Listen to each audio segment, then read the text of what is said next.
Luxembourgeois, il reste un peu plus de 2 semaines avant les élections législatives. C'est une séquence cruciale pour notre démocratie, car cette élection va déterminer les équilibres au Parlement.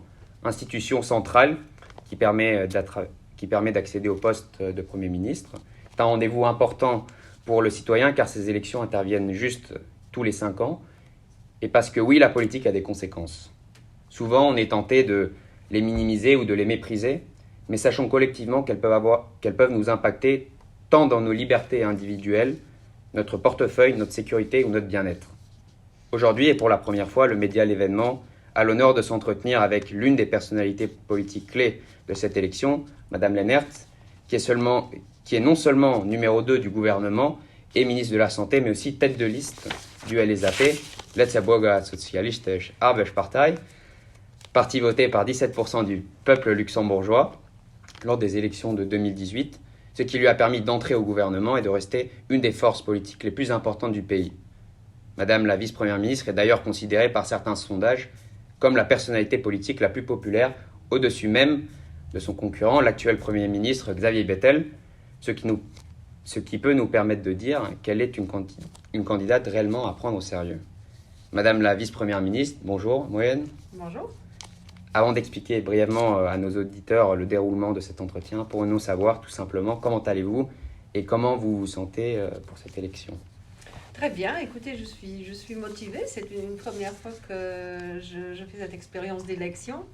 Comme je suis entrée au gouvernement, non pas par la voie des élections, mais en ayant été désignée après coup. Donc c'est une grande première, oui. Une première élection et tête de liste, c'est un défi et ça me plaît bien. Oui. On est bien lancé là depuis quelques semaines. Il y a beaucoup d'échanges et oui, je me sens très motivée.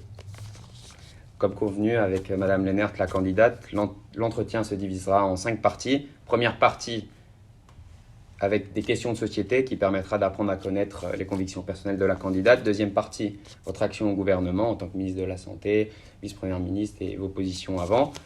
Troisième, politique intérieure. Cinquième, conclusion.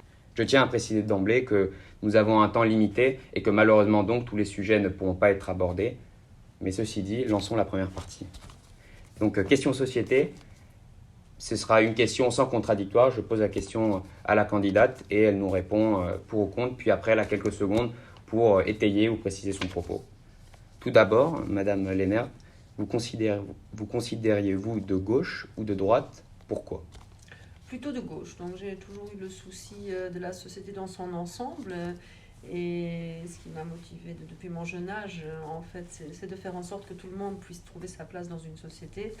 Et c'est ce qui, pour moi, caractérise le fait d'être de gauche, donc d'être là pour tous, d'avoir le souci de l'équité sociale et d'avoir le sens des libertés aussi. Une démocratie ne peut fonctionner que si nous assurons les libertés fondamentales pour chacun. Donc cet ensemble-là me fait dire que je me sens plutôt de gauche. Okay. Vous êtes aussi socialiste, vous représentez le Parti socialiste aux élections. Le socialisme est une vieille idéologie qui a plus d'un siècle d'existence. Pour vous, que veut dire exactement, ou que veut dire plus précisément, être socialiste en 2023? C'est toujours la même lutte en fait, elle prend différentes facettes avec le temps.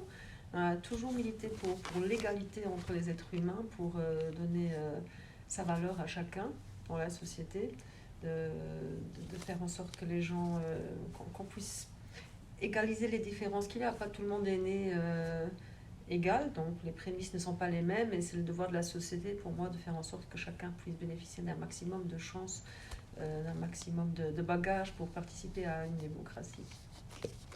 Êtes-vous pour ou contre la peine de mort? Contre. Êtes-vous pour ou contre la légalisation du cannabis? Et pourquoi? Je suis pour, non pas par le plaisir du cannabis, mais par le fait en tant que ministre de la Santé d'avoir constaté que le marché noir en fait qui est florissant, hein, donc c'est un énorme chiffre d'affaires qui s'y fait, produit des produits de plus en plus nocifs pour la santé. C'est vraiment infernal ce qu'on peut trouver en produits qui circulent et d'un point de vue de la protection de la santé publique, j'estime qu'il est opportun de choisir de nouvelles voies. La voie de la légalisation qui permet d'une fois de bien cibler les publics, donc c'est réservé aux adultes. Ça permet aussi d'aborder beaucoup plus ouvertement la prévention. le comment consommer, d'aborder les dangers qu'il y a. Donc ça va main dans la main avec une politique de prévention bien poussée. Ok. Êtes-vous pour ou contre l'euthanasie? Pour, très clairement. Êtes-vous pour ou contre le mariage pour tous, le mariage homosexuel? Pour aussi. Êtes-vous favorable à l'interdiction de TikTok pour des raisons de santé publique ou même pour des questions d'ingérence étrangère, car les données, et TikTok est une entreprise chinoise? Non, je pense qu'il faut surveiller, il faut réglementer les nouveaux médias. Donc, c'est des évolutions qui sont très rapides. Donc, d'un point de vue réglementaire, je pense qu'il faut accélérer la vigilance, de voir quels sont les dangers, réagir à temps, mais je ne suis pas pour une prohibition. Okay. Seriez-vous favorable à obliger les restaurateurs à servir gratuitement de l'eau du robinet? Oui, tout à fait. Okay. Seriez-vous et êtes-vous favorable, ou étiez-vous favorable en 2015 au vote des étrangers aux élections nationales? Oui. Okay. Et pour les jeunes aussi. À partir de 16 ans, nous sommes toujours avec le programme actuel. Okay. Seriez-vous favorable à l'abolition du Grand-Duché pour devenir une république? Concrètement, ceci veut dire que le chef de l'État n'est non plus le grand-duc, mais un premier ministre ou un président. Alors théoriquement oui, en pratique non, parce que j'aime bien ce pays, ça fait partie de sa DNA, et quand j'étais jeune, j'aurais été plutôt en faveur d'une république. Maintenant, avec le recul, je pense que ça nous fait du bien, ça nous ouvre des portes, ça nous apporte une certaine stabilité, donc à mon sens, le pays est bien représenté, et oui, ça fait partie de son identité, donc aujourd'hui, non, je n'ai plus ce besoin de le remettre en question. Okay. Bien que théoriquement, je ne suis pas monarchiste. Ça relève d'une autre époque, il faut l'avouer, oui. Êtes-vous favorable à la parité homme-femme dans les conseils d'administration et aussi sur les listes électorales? Oui, c'est important de refléter la réalité de la société. Okay. Que veut dire la laïcité et quelle en est votre conception?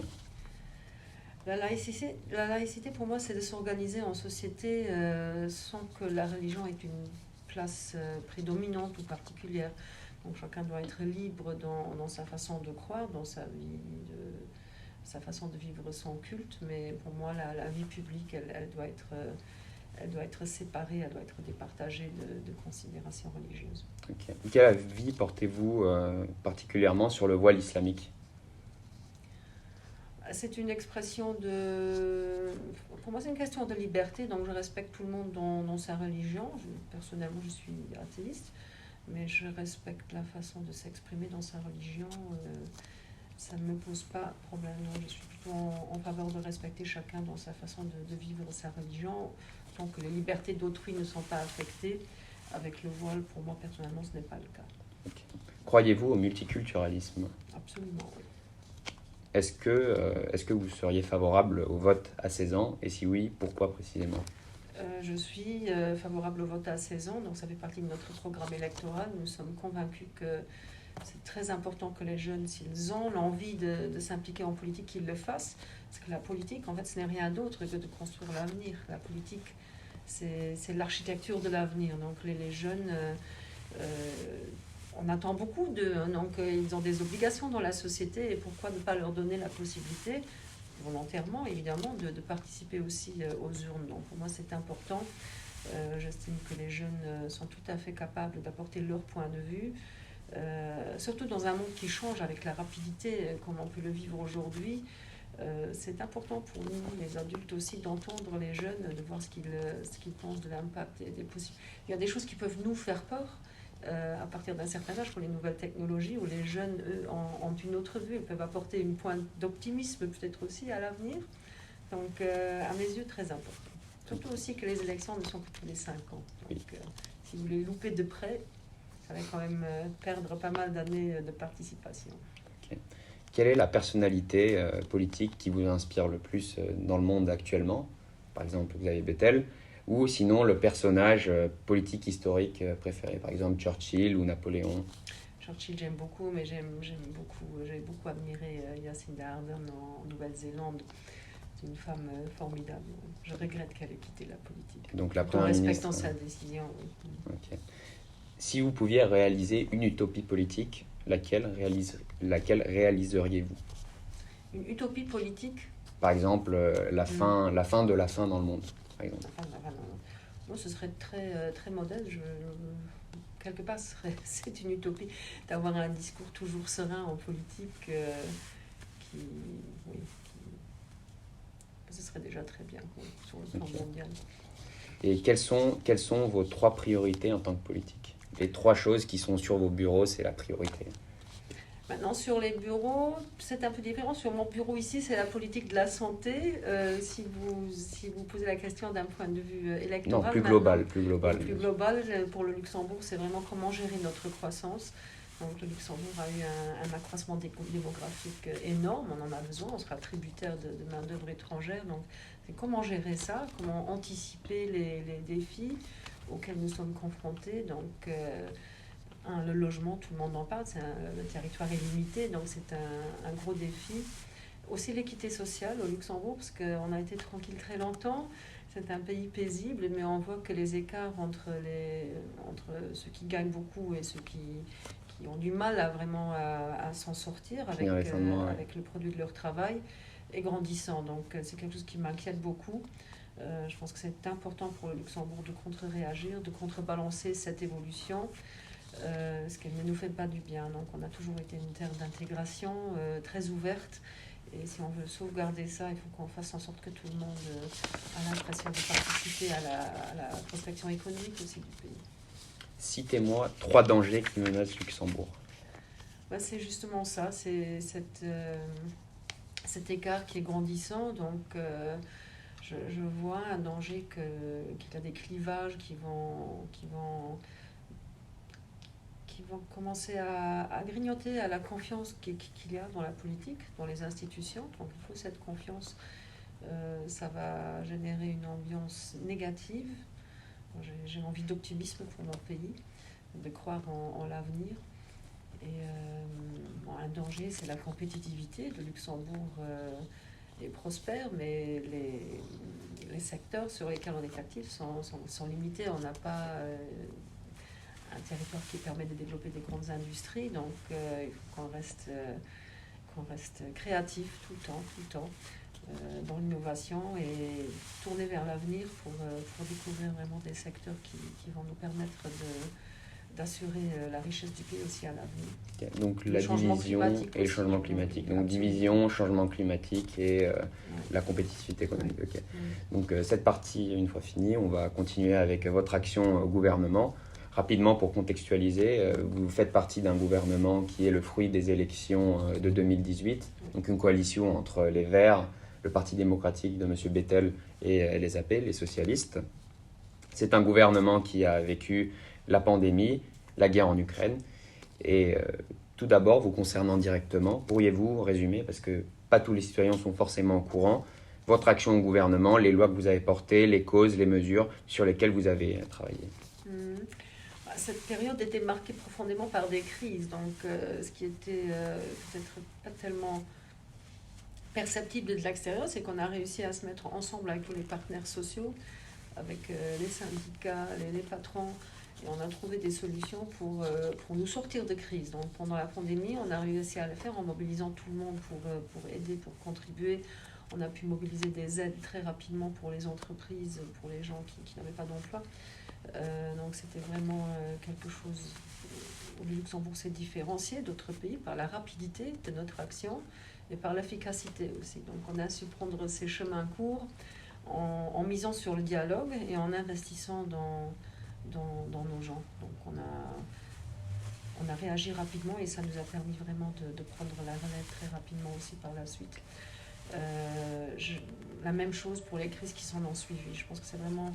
Si vous comparez aux autres pays, c'est ce qui a fait la force de ce gouvernement, d'avoir oublié des divergences politiques. On était tous ensemble autour d'une table très rapidement avec les parties prenantes du pays pour réfléchir comment s'en sortir, comment est-ce qu'on va s'en sortir, quel est le meilleur moyen d'aider là où il y a un besoin d'aide. Et ça peut varier. Une pandémie a demandé d'autres efforts que la crise qui s'en est suivie sur le prix de l'électricité par exemple. Ça c'est une des choses. Bon, sinon un projet que j'aime toujours bien citer, c'est le transport public gratuit. Donc c'est des grands efforts qu'on a fait pour accélérer la mobilité douce. On a investi aussi très considérablement dans tout ce qui est énergie renouvelable. Donc il y a pas mal de projets. On va en venir les énergies renouvelables. Ouais. Pour l'électeur qui nous écoute très concrètement, il va aller voter le 8 octobre. Quelles pensez-vous que sont les 3 mesures concrètes qu'il devrait avoir à l'esprit quand il va voter concernant votre action au gouvernement? Quelles sont les 3 choses qui marquent? Écoutez, ça dépend des électeurs. Si vous pensez aux personnes âgées, par exemple, on en aura de plus au pays. Donc nous on milite pour une augmentation de la retraite minimale au Luxembourg, parce qu'on n'aimerait pas voir évoluer justement notre pays vers des images qu'on connaît d'autres pays, où il y a des gens âgés qui sont vraiment dans la pauvreté. Je trouve que c'est très très triste pour des personnes qui ont œuvré toute leur vie. Et je voulais dire plutôt sur les mesures que vous avez prises en tant que membre du gouvernement. En rétrospective. Voilà, 3 trucs, 3 mesures très concrètes que vous pensez que les électeurs devraient avoir en tête quand ils vont aller voter. C'est les aides qu'on a mis sur table effectivement pendant la pandémie. Je pense que ça, les gens ont tendance à l'oublier. C'est une bonne chose, c'est une période difficile, donc quelque part on est tous contents d'avoir ça dans notre passé. En même temps, je pense que les gens devront peut-être que ce gouvernement a tout fait pour accorder un maximum de liberté aussi très rapidement. Le Luxembourg s'est souvent distingué par une politique plus libérale que les autres pays pendant la pandémie. En même temps, on a su dégager des aides quand même très considérables dans toutes les directions. Donc, ça a montré un État fort en fait et flexible à la fois. Je crois que c'est une combinaison assez particulière, oui, dont je suis fière. Pour revenir sur un événement qui a marqué le gouvernement pendant la crise sanitaire, c'est le pass sanitaire a suscité beaucoup de polémiques, pas que au Luxembourg, un peu partout en Europe. Vous avez été menacé, des manifestations objectivement assez véhémentes sont déroulées au Luxembourg, ce qui est extrêmement rare. Comment jugez-vous après coup cette mesure? La remettrez-vous sur la table? Et aussi, quelle est votre analyse de cette séquence plutôt particulière? Il faut savoir, oui, c'était une mesure très grave, mais il faut savoir qu'à ce moment-là, on n'avait pas de choix. C'était soit de rester à la maison, ne pas bouger, ou mettre des barrières de sécurité, en quelque sorte. Donc le pass, c'était ça, c'était de nous permettre d'avoir des interactions sociales malgré la pandémie. D'autres pays avaient des fermetures beaucoup plus prolongées que nous. Tout en faisant en sorte de ne pas obliger les gens à se faire vacciner. Moi, j'étais toujours opposée à une obligation vaccinale. C'était vraiment l'ultime solution. Mais le pass, c'était un peu l'alternative, de dire, voilà, on va respecter que quelqu'un... Mais est-ce que ça ne crée pas finalement aussi 2 classes de citoyens? Bien sûr, pendant ce temps-là, ça a créé 2 classes. Mais en même temps, il y avait un moyen, parce que comme il y avait les vaccins qui ont quand même eu leur effet à grande échelle, on ne peut pas le nier, statistiquement parlant, c'était la sortie de pandémie, à partir d'un certain seuil de personnes vaccinées, on a à nouveau pu fonctionner. Avant d'avoir atteint cela, c'était le pass sanitaire qui aidait à départager en fait ceux qu'on pouvait en quelque sorte laisser interagir sans prendre ce risque plus global pour la société, parce qu'il fallait avoir ça en tête aussi. C'est toujours un balancier entre les droits individuels et les droits de la majorité de la société dans son ensemble. Nous, le souci, c'était vraiment de faire fonctionner à nouveau le pays comme avant. Le Luxembourg était un des premiers pays à organiser des concerts en plein air d'abord, mais d'avoir une vie culturelle, d'avoir une vie de société. Et pour l'avoir, on se sentait quand même aussi responsable, et ça, c'était le but du passeport. Toujours avec la liberté de quelqu'un qui ne veut pas se faire vacciner, de rester à l'écart. Quelque part, ça restait son choix, mais moi, je peux comprendre que, évidemment, ça a créé des crispations. Okay. En même temps, c'était relativement... Moi, je m'attendais à pire avec cette pandémie. On a vu vraiment des révoltes beaucoup plus poussées dans d'autres pays. Et ça, je crois, ça traduit en fait l'équilibre qu'on a pu trouver. Donc, je pense qu'il y a eu globalement une compréhension pour les mesures qui étaient là, puisqu'elles étaient aussi pondérées que possible par rapport aux circonstances données. Okay. Plus rapidement, comment qualifieriez-vous l'état de cette coalition, et aussi avec qui, parmi les partis qui se présentent, avec qui pourriez-vous envisager une coalition, vu que c'est à la proportionnelle, donc personne n'aura probablement de majorité absolue. Donc avec qui pourriez-vous former une coalition et avec qui ne pourriez-vous pas former une coalition et pour qui vous ne pourriez-vous pas, pourquoi? J'ai des difficultés par rapport aux partis d'extrême droite qui ont des positions conservatrices quand même très prononcées, qui sont inacceptables pour mon parti. Les partis du milieu, on a beaucoup de chevauchements dans les idées, on identifie les mêmes défis, on a quand même une base démocratique qui nous rassemble tous. Donc c'est aux électeurs de parler, c'est toujours... on ne sait pas aux politiques de dire leurs priorités par rapport au choix de coalition. Ça, c'est vraiment l'électeur. Mais eux posent les limites aussi. Oui, ils posent des limites, oui. Il y en a certainement par rapport à l'extrême droite, ça c'est clair. Et l'extrême gauche, par exemple? Oui, on n'a pas... Les legs ne sont pas extrêmes au Luxembourg, donc on a beaucoup de sympathie sur tout ce qui est le risque de pauvreté, donc comment s'y prendre. En même temps, il y a des divergences par rapport à la politique internationale quand même assez conséquente aussi avec la gauche. On va y venir, la politique internationale. Okay. Donc on referme ce chapitre concernant votre action au gouvernement. Maintenant, la politique intérieure, une partie notamment sur l'économie avec les grands agrégats, croissance, inflation, chômage, logement, dépenses publiques. Puis après, une partie sur l'écologie, une partie aussi réservée à la justice et une autre partie auxiliaire avec la démocratie, l'immigration et d'autres questions beaucoup plus courtes. Attaquons le gros morceau, l'économie. Tous les chiffres sont basés sur une prévision de la Commission européenne qu'elle a sortie il y a, à mon avis, 6 mois concernant le Luxembourg. Premièrement, l'inflation. L'inflation actuellement au Luxembourg est de 3%, ce qui est relativement peu, mais elle l'était de 8%, ce qui est relativement important, même si dans la moyenne des pays européens. Première question, est-ce qu'il faut continuer de protéger les Luxembourgeois? Deuxième question, quelle est la meilleure manière de maîtriser l'inflation? Et concernant la protection, quelles sont les mesures concrètes pour protéger les Luxembourgeois, l'indexation des salaires, etc. Déjà, en pleine crise, ce qu'on a fait, c'est vraiment d'injecter de l'argent dans le pays. On l'a fait de manière massive, donc en faisant artificiellement baisser les prix de l'électricité et tout ça. Donc on a vraiment investi beaucoup d'argent et très rapidement, comme on a pu le faire pendant la pandémie d'ailleurs, et ça a marché. Donc ça a permis de maintenir le pouvoir d'achat à niveau. Et en maintenant le pouvoir d'achat à niveau, on arrive à faire tourner l'économie. C'était ça l'approche qu'on a eue. C'est celle que nous préconisons, de faire en sorte que les gens, de les soutenir suffisamment pour qu'ils puissent participer à la vie en société, pour que l'économie puisse tourner. C'est ça le but en fait. Donc ça continuera si jamais il y a d'autres épisodes d'inflation.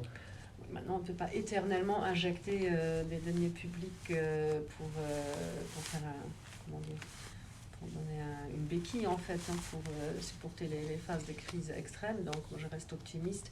Je pense que ça prendra encore un petit bout, mais on quand même espérer qu'on est en train de s'en sortir. Si ce n'est pas le cas, ma foi, il faudra se remettre autour d'une table avec les partenaires sociaux et voir comment agir ensemble. Okay. Maintenant, concernant le chômage au Luxembourg est approximativement de 4,5%, ce qui est un chiffre plutôt positif dans la zone euro, même si, voilà. La Commission européenne commence à analyser la situation économique au Luxembourg et prédit que le chômage augmenterait de 0,5%. Madame Lennert, candidate, quelle est votre mesure qui va faire reculer ou contredire ces prévisions pour le chômage? Et aussi pour le chômage des jeunes qui est assez élevé à Luxembourg. Il faut revoir les formations, vraiment investir dans tout ce qui est formation continue aussi. Je pense que ça aura une importance croissante à l'avenir puisque les métiers changent. Donc c'est important de récupérer les gens en route et de les préparer pour les métiers de l'avenir. Donc beaucoup de gens vont se retrouver ou se retrouvent au chômage qui n'ont peut-être pas exactement les compétences qu'il faut pour le marché aujourd'hui. Et avec l'ADEME, donc l'Agence pour l'emploi, c'est une des priorités effectivement d'investir dans ces formations, de faire le skills bridge, comme on dit en anglais, de faire flexibiliser les compétences et de voir sur quoi on peut, en faisant un bilan de compétences des gens, on peut identifier les métiers d'avenir qui peuvent convenir et offrir les formations adéquates. Donc cette formation continue, je pense qu'elle aura vraiment une importance primordiale. Donc la formation. Concernant les impôts, c'est un enjeu extrêmement important de cette campagne. Certains candidats ou certains partis comme les démocrates chrétiens martèlent avec des affiches qui disent « Mehr an der Tasche », ça veut dire plus pour le portefeuille. Concernant LSAP et votre candidature, allez-vous augmenter les impôts ou les baisser? Et si oui, pour qui précisément? Les deux. Vous avez raison, c'est très dominant dans la campagne. Pour moi, un peu trop. Je pense que c'est une évidence que dans l'essence même d'une société solidaire, c'est que chacun donne en fait en fonction de ce qu'il peut faire. C'est la capacité contributive de chacun qui est variable. Donc l'ouvrier qui a un petit salaire, il ne peut pas contribuer d'une même manière à la société que quelqu'un qui a un gros salaire. Donc pour moi, c'est une évidence qu'on doit adapter au fur et à mesure l'imposition. À l'heure actuelle, et c'est notre position depuis des années, les petits salaires, même les moyens salaires payent beaucoup trop d'impôts. Donc on aimerait bien changer ça, c'est-à-dire moins d'impôts pour les petits salaires, les moyens salaires, mais quand même un tout petit peu plus d'impôts pour les gros salaires qui profitent, il faut le dire, du système de l'indexation aussi au Luxembourg. Donc l'indexation, elle vaut sur toute la ligne, ce qui fait que les gros salaires compensent quand même proportionnellement très bien leur perte de pouvoir d'achat. Donc le but, c'est de rééquilibrer par l'impôt ce pouvoir d'achat. Distribuer, donc pas oui et un non, donc c'est rééquilibrer. Je pense que c'est une évidence, il faut le faire en permanence dans une société. Ça ne devrait pas être autant un sujet. C'est votre avis en tout cas. Concernant les dépenses publiques, on a parlé des mesures concernant l'inflation. Est-ce que pour vous, l'équilibre budgétaire, c'est-à-dire on dépense autant qu'on reçoit, que les impôts récoltent et arrivent dans les caisses de l'État, considérez-vous que c'est un totem, quelque chose d'extrêmement important, ou voilà, c'est... En finances publiques, vous savez, il faut raisonner sur le long terme, donc la dette n'a rien de mal en finances publiques. Elle se renchérit quand même, la dette, actuellement. Les taux de la Banque centrale deviennent de plus en plus agressifs. Oui, mais en même temps, il faut investir dans l'avenir. Donc, pour rester compétitif à l'avenir, il faut investir. Donc, si la dette se mesure par rapport à des investissements durables qui font du sens pour la société, elle est tout à fait en ordre de mon point de vue. Et ça, justement, ça devrait concerner les jeunes. Parce que comment est-ce qu'on dépense l'argent public? Il faut vraiment investir dans... C'est comme une maison qu'on construit pour l'avenir. Donc, si le pays il veut rester compétitif, il aura besoin de main-d'œuvre, on a besoin de croissance. Donc, il faut qu'on se donne... ce dont on a besoin en termes d'infrastructures. Ça vaut pour le logement, ça vaut pour les infrastructures.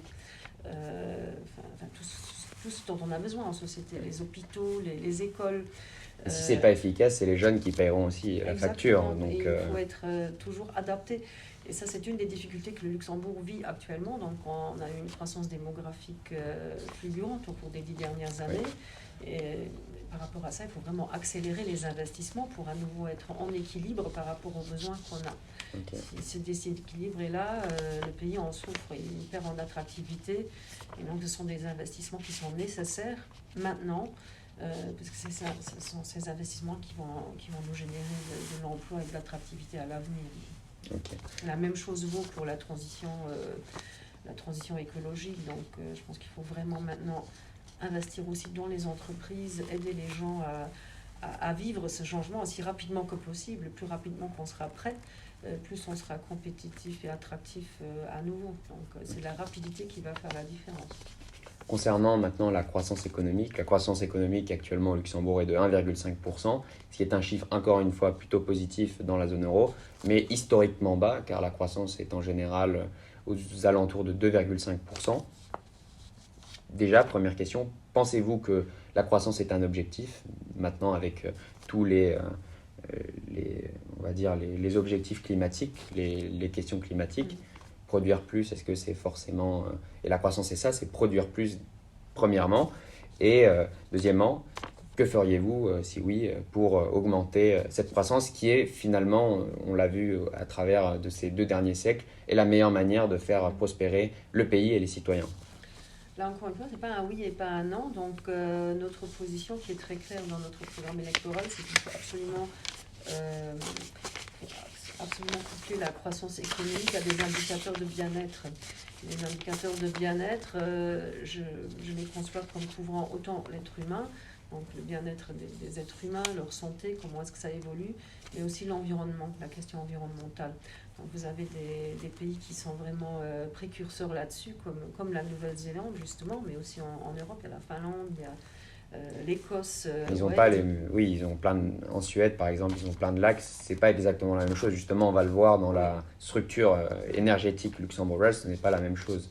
Donc, non, mais dans la façon d'aborder les finances publiques, en fait, c'est-à-dire une dépense publique donnée, on doit démontrer en fait à travers des indicateurs qu'elle profite à tout le monde, qu'elle profite au bien-être aussi de toute la population et qu'elle profite à la nature aussi, pour le dire de manière simple. Donc, et ça, c'est facile à dire, c'est pas évident à réaliser. Donc, nous, on a des indicateurs de bien-être déjà au Luxembourg, on était précurseurs pour les développer, mais ils sont là, ils ne sont pas vraiment intégrés à la politique des finances publiques. Nous, ce qu'on aimerait voir, c'est de vraiment avoir un modèle de croissance qui est vertueux. Qui est vertueux, voilà. Okay. Ouais. Très concrètement, concernant le logement, qui est un énorme problème et dont vous avez axé votre programme électoral, et la précarité qui est même visible dans les rues à Luxembourg. La précarité a nettement augmenté et des rapports montrent que le taux de risque, la probabilité que certaines personnes tombent dans la pauvreté est beaucoup plus important. Donc quelles sont les mesures extrêmement concrètes que vous prendrez si vous prenez les manettes? Oui, bah déjà la réforme fiscale, puisque c'est les petits revenus qui sont pénalisés actuellement, donc il faut absolument rééquilibrer cela. Ensuite, très important, c'est l'éducation, parce que l'éducation c'est très important. La particularité du Luxembourg aussi, c'est d'accueillir des personnes d'horizons différents avec des bagages linguistiques différents. Donc tout ce qu'on a pu engager, et ça c'est peut-être aussi un point important, vous avez demandé tout à l'heure les mesures qui, à mon sens, sont importantes, c'est de mettre en place des écoles, d'autres modèles d'écoles, des écoles européennes publiques. On a démarré ça avec plusieurs écoles, ça marche très bien. Et je crois que c'est vraiment ce qui va dessiner l'avenir du Luxembourg. Donc il faudra j'aimerais bien que ça devienne le mainstream. Que ça avec du luxembourgeois intégré, les écoles. Oui, avec le luxembourgeois intégré, mais avec plus de flexibilité sur les langues. De sorte à permettre aux gens de mieux s'y retrouver. Quelqu'un qui vient d'un foyer francophone, il aura beaucoup plus de mal à intégrer une école luxembourgeoise typique, plutôt germanophone dans les premières années que quelqu'un d'autre.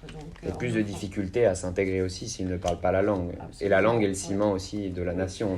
Et dans ces modèles-là, ce qu'on préconise, c'est vraiment de véhiculer la langue luxembourgeoise comme langue d'intégration, mais d'être plus flexible sur le choix de la langue principale d'enseignement. Ok. Et oui, concernant le logement, la deuxième question empiétait sur la première. Concernant le logement, quelles sont les mesures assez rapidement? Alors le logement, là pour les AP, c'est clair que pour nous le marché locatif à prix abordable ne répond pas à la demande qu'il y a. On a une énorme demande, donc il faut accélérer les investissements. Encore une fois. Construire plus. Construire et acheter, parce qu'en ce moment, il faut être... n'a pas trop, il faut construire absolument, oui, mais ça prend du temps. Et il y a énormément d'immeubles qui sont sur le marché, donc j'estime qu'il faut vraiment acheter maintenant, faire rénover de l'existant et augmenter cette offre d'habitation locative abordable. Ok, donc le logement abordable et construire plus. Une des mesures phares que vous avez préconisées aussi, c'est la semaine à 38 heures, donc passer de 40 à 38 heures. Pourquoi êtes-vous y favorable? Quels sont les avantages réellement de cette baisse du temps de travail? Il y en a plusieurs. Donc c'est déjà une question d'attractivité. Le Luxembourg doit rester attractif pour de la main-d'œuvre étrangère. C'est démographiquement, c'est une illusion de croire qu'on pourra s'en sortir entre luxembourgeois. Donc on sera toujours tributaire de main-d'œuvre étrangère. On y vient. Et donc il faut être attractif, donc il faut savoir offrir des conditions de travail attractives d'un point de vue salaire, mais aussi d'un point de vue équilibre entre vie privée et professionnelle. Donc c'est ce que les jeunes demandent, mais c'est pas à moi de vous le savez sans doute mieux que moi. Ensuite, c'est l'évolution, c'est le progrès technique. On a beaucoup de progrès actuellement, donc le monde du travail va changer. Les technologies vont apporter des gains de productivité. Et à notre sens, il faut que les gens aient ce sentiment d'en profiter aussi, qu'il y a aussi un progrès social qui leur revient. Donc c'est une idée de partage de gains. C'est une évolution. Donc, regardez 100 ans en arrière, Pas sûrement. c'est beaucoup plus. Il y a des métiers pénibles encore. Donc, avec l'évolution, avec le progrès technique, il faut aussi du progrès social. Parce que justement, en France, ça a été une mesure qui a été prise à l'an 2000, passer de 40 heures à 35 heures. Et justement, on s'est rendu compte que c'est peut-être le revers de cette réforme, c'est que finalement, c'est un coup dur pour les entreprises qui doivent payer la même somme pour moins de travail. Et surtout pour les travailleurs qui doivent faire ce qu'ils faisaient en 40 heures, peut-être qu'ils vont devoir le faire en 38 heures. Oui. Donc peut-être que ça augmente le stress et ça rend le travail beaucoup plus intensif. C'est vrai qu'il y a des modèles qui ne sont peut-être pas forcément à suivre. C'était fait de manière top-down. On est parfaitement... Mais il y a beaucoup... Dans les 10 dernières années, il y a énormément d'expériences dans différents coins du monde avec des modèles qui marchent bien. Et nous, ce qu'on envisage, c'est justement de regarder de près ce qui a bien marché. Et si je dis bien marché, c'est des situations win-win pour les salariés et pour l'entreprise. Et il y en a beaucoup. En France, ça n'a pas marché. Oui, mais regardez Toyota, il y a des grandes entreprises qui... Au Japon, c'est pas la même structure du travail non plus. C'est pas au Japon, c'est aux pays scandinaves. Ça marche très bien. Dans le secteur de la santé, on a les 38 heures depuis bien longtemps. Donc, beaucoup d'entreprises les ont. Et on voit beaucoup d'exemples qui ont été suivis de manière scientifique aussi. Et on voit qu'il y a une diminution des taux d'absentisme, un accroissement de la motivation. Et si le salarié est motivé, ça peut très bien marcher. C'est pour ça qu'on propose aussi, c'est pas de le faire comme ça ex cathedra, mais de vraiment faire des projets pilotes sectoriels. Ça dépend. Tous les secteurs ne sont pas comparables. Donc il faut déjà bien creuser où est-ce que ça marche, éventuellement aider les entreprises qui, par rapport au secteur où c'est plus difficile de les réaliser. Mais je suis convaincue que c'est l'avenir, que l'avenir va en direction d'une diminution du temps de travail. Et là encore, je pense qu'il ne faut pas courir derrière le progrès, il faut anticiper, essayer ce qui marche, voir ce qui marche bien et ne pas se résigner et dire voilà, en France, c'était peut-être pas le grand succès. Il y a d'autres exemples qui ont très bien marché. Bon. Concernant maintenant des questions écologiques, en quelques mots, quelles sont les mesures que vous voudrez prendre pour lutter contre le réchauffement climatique en quelques mots? Puis après, une question sur la structure énergétique. Voilà. Donc on va investir très considérablement dans les énergies renouvelables. On est déjà en train de le faire avec ce gouvernement. C'est de soutenir les entreprises qui vont accélérer le changement, mais de soutenir aussi les particuliers avec des aides vraiment directes pour les gens qui investissent, qui changent leur chauffage et tout ça. Donc, c'est des aides ciblées qui vont être mises en place afin de permettre à tout le monde de participer à ce changement. Ok. Et seriez-vous favorable La place financière aussi, peut-être juste un mot par rapport à ça. On l'oublie trop souvent, mais on a cette bourse verte au Luxembourg. Les premières actions, oui. Ah oui. Et là, on est pionnier sur ce marché. Et à travers cette place financière, c'est notre compétence, c'est vraiment là où on a de l'expérience et on peut vraiment développer les investissements durables. On aura un impact au-delà de nos frontières aussi. Parce que justement, concernant la structure énergétique luxembourgeoise, les fameux investissements dans l'énergie renouvelable, on a vu, et on a regardé précisément les statistiques, c'est 2% dans l'éolien, 2% dans l'hydraulique et 1,5% dans la biomasse. C'est bien évidemment des investissements, mais ce qui fait, d'un autre côté, qu'on a une énorme place du pétrole et du gaz. Est-ce réellement... quelle est la structure? Et justement, pourquoi potentiellement ne pas envisager l'énergie nucléaire? L'énergie nucléaire, on a une position très claire là-dessus. C'est le risque, pour moi, il n'est toujours pas... Quel risque? Risque de catastrophe, vous voulez dire? Le risque de catastrophe et aussi les déchets. On n'a pas vraiment de solution durable pour les déchets. Donc c'est une technologie qui est propre en soi, ça c'est vrai. Oui. Je pense qu'il faut vraiment pousser aussi la recherche par rapport à ça.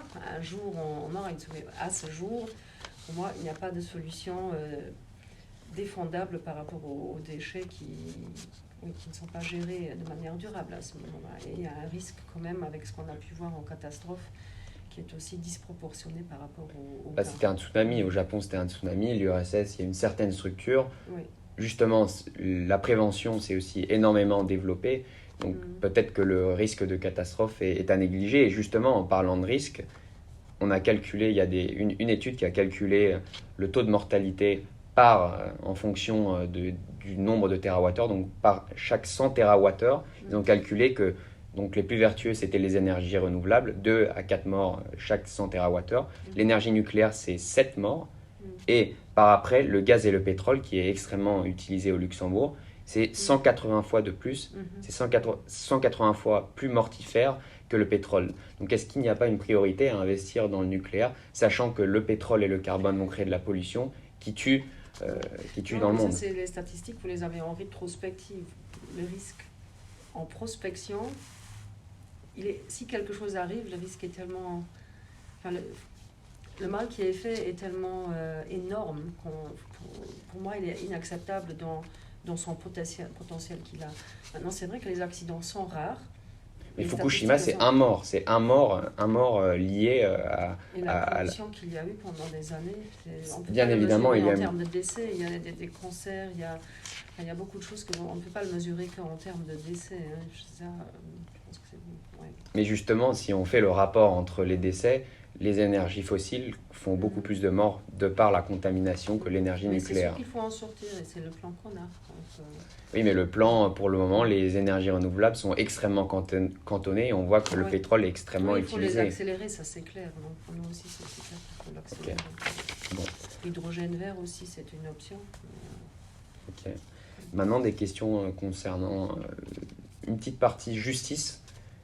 Vous préconisez aussi à l'ESAP de dépénaliser les drogues. Ne craignez-vous pas déjà les questions de santé publique et aussi d'insécurité? On voit aux États-Unis les images, bien évidemment, ce n'est pas comparable à la situation ici à Luxembourg, mais voilà. Non, dépénaliser, pour moi, quelqu'un qui a un problème de dépendance, c'est un malade en premier lieu.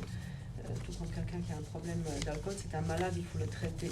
Le modèle qu'on envisage, c'est celui qu'on a pu examiner de près au Portugal. Le Portugal, à un moment donné, il avait un très très gros problème d'héroïne.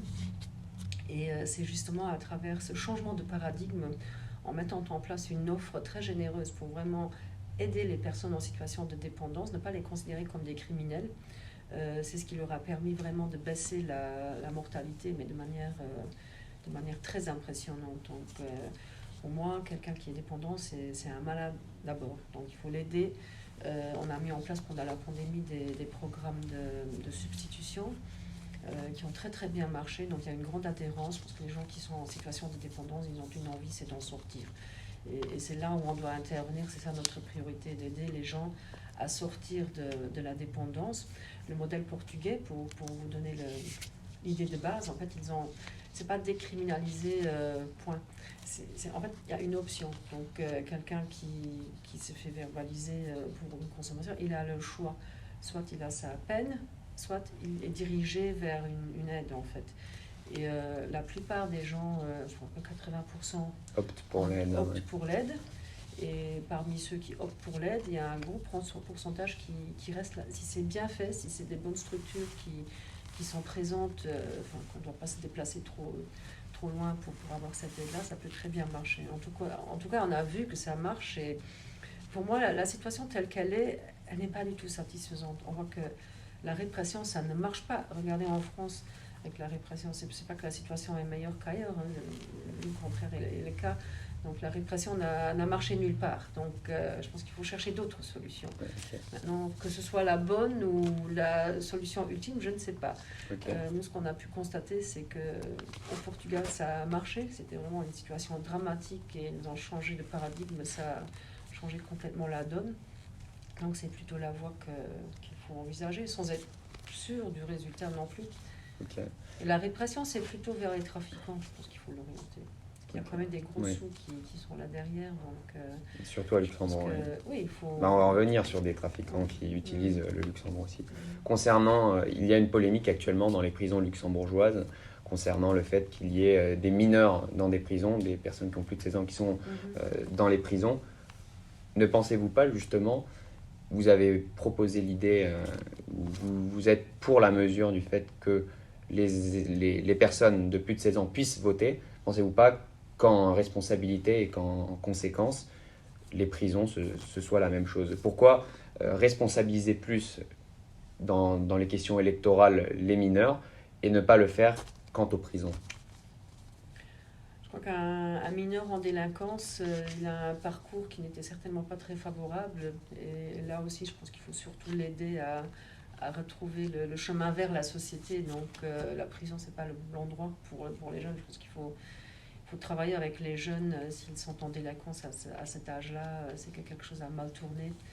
Et c'est la société qui a été défaillante aussi, certainement, à un moment donné, parce qu'ils étaient jeunes avant. Ça s'explique, mais ça ne se justifie pas. Non, ça ne se justifie pas. Bon, je ne dis pas... Mais c'est un encadrement qu'il faut. Il faut l'encadrement approprié par rapport à l'âge. Donc, oui. Concernant le programme aussi des socialistes, j'ai vu une phrase qui a marqué le non au tout carcéral. Qu'est-ce que ça veut dire concrètement, le non au tout carcéral et au tout répressif? Pourriez-vous nous expliquer les peines alternatives?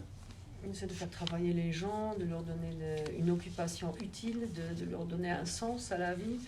C'est ce qui, à mon avis, marche le mieux. C'est de redonner le goût de participer à la société à travers des occupations qui sont valorisantes en fait, pour la personne, pour l'être humain. Ce n'est pas les bracelets électroniques? Non. Ok. Donc concernant la démographie, l'immigration, on voit que le taux de natalité, le taux de fécondité des femmes est extrêmement bas, 1,37. L'immigration, le sol migratoire est extrêmement fort, 10 000 entrées par an. Est-ce que vous comptez réguler cette immigration ou vous pensez justement qu'il faut parier sur l'immigration? Non, le Luxembourg a toujours été une terre d'accueil, une terre d'intégration. C'est la main-d'œuvre étrangère qui a largement contribué à la richesse du pays à toutes les époques. Je pense à la sidérurgie, maintenant la place financière. Non, j'espère que le pays restera ouvert et qu'on saura tirer le meilleur de ces mouvements. Ok. Donc on va passer à la partie de conclusion, qui sont des questions extrêmement concrètes. Donc Madame Lennert, candidate Lennert, pourquoi voter pour vous et ne pas voter pour les Verts? Moi je dis voter pour nous parce qu'on a la société dans son ensemble en vue. Donc le parti LASAP a toujours eu le souci de l'équité sociale. Et l'équité sociale veut aussi que l'être humain soit bien dans son environnement. Donc on a la prétention de couvrir toutes les dimensions. Maintenant, je ne vais pas dire pourquoi on ne votera pas pour un autre parti. La même chose pour le Parti démocrate alors, non? Et pour les démocrates chrétiens, qui ont un parti sensiblement différent? Ils sont plus conservateurs, donc leur programme qui consiste à baisser les impôts pour tout le monde, je n'y crois pas. Je ne pense pas que ce soit durable. Donc moi, je mise plus sur la solidarité. Et vers l'avenir. Donc, je suis vraiment une adepte du progrès social et de la solidarité intergénérationnelle. Donc, ça me différencie. Okay. Maintenant, quelle est la mesure phare pour la jeunesse luxembourgeoise et quelle est la première mesure que vous prendriez si vous êtes Première ministre? La première chose que vous faites? Je m'attaquerai au logement parce que c'est vraiment un projet qui brûle. On doit pouvoir offrir un logement à tout le monde et on est en crise. Pour moi, je perçois la situation actuelle comme une crise, donc je lui accorderai une grande priorité. Okay. Et dernière question, est-ce que le Luxembourg est prêt pour avoir pour la première fois une première ministre? Je pense qu'il est tout à fait prêt. Il y a beaucoup de pays qui nous ont montré l'exemple et j'aimerais bien que mon pays ait une première ministre. Ok, bon merci à vous. Merci beaucoup. Bien. Parfait. Voilà. Merci. Bon. Merci beaucoup.